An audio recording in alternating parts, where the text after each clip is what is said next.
வணக்கம். இன்னைக்கு பாத்தீங்கன்னா நம்ம ஆயில் யூஸ் பண்ணிட்டு வந்த கமெண்ட்ஸை பத்தி உங்ககிட்ட ஷேர் பண்ணிக்கலாம்னு பார்த்தேன். நிறைய நல்ல கமெண்ட்ஸ் வந்திருக்கு, நிறைய ஆதரவு கொடுக்குறீங்க, அதுக்கு மிக்க நன்றி. அதே மாதிரி சில பேர் சில கமெண்ட்ஸ் சொல்லியிருக்கீங்க. ஸோ அதை எல்லாருக்கும் அந்த கமெண்ட்டை படிச்சுட்டு அதுக்கு என்ன தீர்வு அதுவும் சொல்லலான்னு பார்த்தேங்க.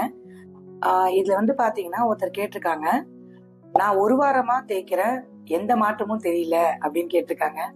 ஒன்னே ஒன்று சொல்றேங்க. ஃபர்ஸ்ட் விஷயம், நீங்க ஒரு வாரம் தான் தேய்ச்சிருக்கீங்க.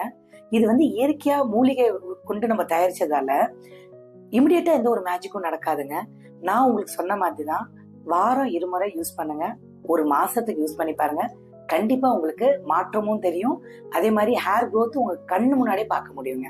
ஆயில் யூஸ் பண்ணா ஒண்டி நடக்காதுங்க. கூடவே ஒரு ஸ்ட்ரெஸ் ஃப்ரீயா இருங்க, வாட்டர் இன்டேக் நிறைய எடுங்க, ஒரு ஹெல்த்தியான சாப்பாடு சாப்பிடுங்க, நல்லா தூங்குங்க, ரிசல்ட் கிடைக்கும்.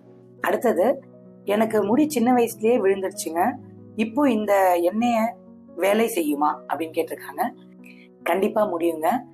நம்மளோட முடியோட வேர்கள் உயிரோட இருந்தா கண்டிப்பா வர வைக்க முடியும். அந்த வேரை ஆக்டிவேட் பண்றதுல நம்மளோட ஹேர் ஸ்பெஷலிஸ்டுங்க. நீங்க டெய்லியுமே பாத்தீங்கன்னா கொஞ்சோண்டு எண்ணெய் சூடு பண்ணிட்டு மசாஜ் ஒரு 2 மினிட்ஸ் மசாஜ் பண்ணிட்டே வாங்க. இதோட சேர்ந்து ஹேர் வாஷ் ரொட்டீனையும் கம்பைன் பண்ணி பண்ணும்போது கண்டிப்பா விழுந்த இடத்துல முடி வளருங்க. முடி மென்மையா இருக்கு, ஆனா வால்யூம் இல்லைன்னு ஒருத்தர் சொல்லியிருக்காங்க. இது பாத்தீங்கன்னா முடி மென்மையா இருக்கிறது ஒரு குட் சைன் தாங்க. உங்களுக்கு வால்யூம் இன்க்ரீஸ் பண்ணணும்னா முன்னாடியே சொன்ன மாதிரி தான் ஹேர் ஆயிலும் யூஸ் பண்ணுங்க. அதே மாதிரி நான் ஹேர் பேக் பத்தி முன்னாடி சொல்லியிருக்கேன், வெந்தய ஹேர் பேக்கு. முடிஞ்ச அளவுக்கு அதை யூஸ் பண்ணுங்க. நான் டிஸ்கிரிப்ஷன்ல திருப்பி அந்த வீடியோ உங்களுக்கு லிங்கா போடுறேன், அதை பார்த்துக்கோங்க. அது மட்டும் இல்ல, இன்டேக்கா உங்களால முடிஞ்சதுன்னா வாரத்துக்கு ஒரு முறையோ இல்லைன்னா 2 வாரத்துக்கு ஒரு முறையோ கோகனட் மில்க் குடிங்க, ஆம்லா ஜூஸ் குடிங்க. இது குடிச்சிட்டே வரும்போது வால்யூம் இன்க்ரீஸ் ஆகும்.